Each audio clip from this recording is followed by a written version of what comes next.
Subscribe to our YouTube channel and press the bell icon to get the latest updates. Mahabharat में कुंती पुत्र युधिष्ठिर, अर्जुन और भीम, माद्री पुत्र नकुल और सहदेव की पत्नी थीं द्रौपदी।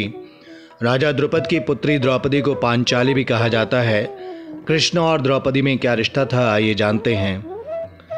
द्रौपदी का मूल नाम कृष्णा था। द्रौपदी का नाम कृष्णा इसलिए था क्योंकि वो सांवली थीं। भगवान श्री कृष्ण और द्रौपदी अच्छे मित्र थे।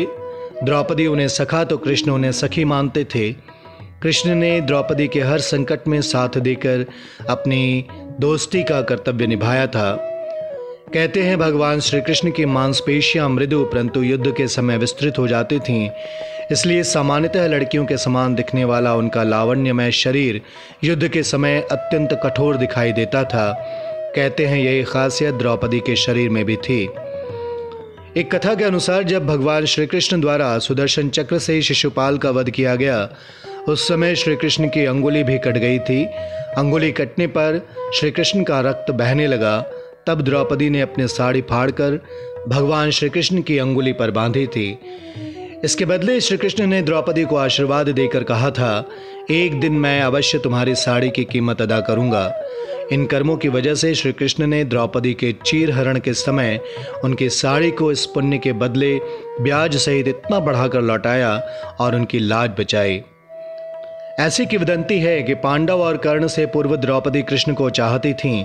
वो उससे शादी करना चाहती थीं क्योंकि कृष्ण सर्वश्रेष्ठ थे। द्रौपदी की एक दासी थी जिसका नाम नितंबनी था। वो कृष्ण की सारी खबरें उनके पास लेकर आती थीं और कृष्ण भी जानते थे कि द्रौपदी उनको चाहती है। एक दिन एक भेंट में श्री कृष्ण ने द्रौपदी को समझाया और उन्हें अर्जुन के बारे में बताया। कहा कि वो सर्वश्रेष्ठ है।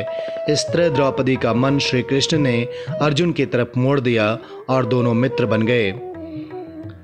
यह भी कहा जाता है कि राजा द्रुपद चाहते थे कि उनकी पुत्री द्रौपदी का विवाह आर्यावर्त के सर्वश्रेष्ठ योद्धा से हो जो द्रोण को पराजित कर सके। उन्होंने सबसे पहले अर्जुन के बारे में सोचा, परंतु उनको पता चला कि अर्जुन की मृत्यु वारणावत में अग्निकांड में हो गई है। इसलिए उन्होंने दूसरे योद्धाओं के बारे में विचार किया। उन्होंने कृष्ण को पांचाल आमंत्रित किया। कृष्ण के अस्वीकार से द्रुपद बहुत निराश हुए। उनकी निराशा को देखते हुए कृष्ण ने कहा, मैं द्रौपदी के योग्य सर्वश्रेष्ठ वर का चुनाव करने में आपकी सहायता कर सकता हूँ।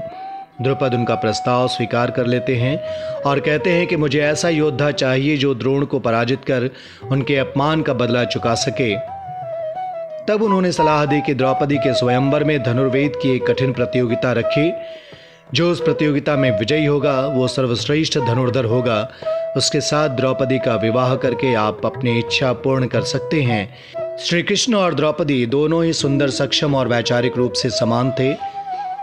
कृष्ण और द्रौपदी दोनों ही सुंदर, सक्षम और वैचारिक रूप से समान थे। दोनों ही एक दूसरे को समझते थे और यही कारण था कि जब अर्जुन ने श्री कृष्ण की बहन से विवाह किया तो द्रौपदी ने उसे सहज ही स्वीकार कर लिया। डॉक्टर राम मनोहर लोहिया अपने एक लेख में कहते हैं, द्रौपदी तो कृष्ण के लायक ही थी। अर्जुन समेत पांचों पांडव उनके सामने फीके थे। कृष्ण और कृष्णा का यह संबंध राधा और कृष्ण के संबंध से कम नहीं है, लेकिन भक्ति काल के कवियों ने इनकी उपेक्षा की और राधा को ज्यादा महत्व दिया। Subscribe to our YouTube channel and press the bell icon to get the latest updates.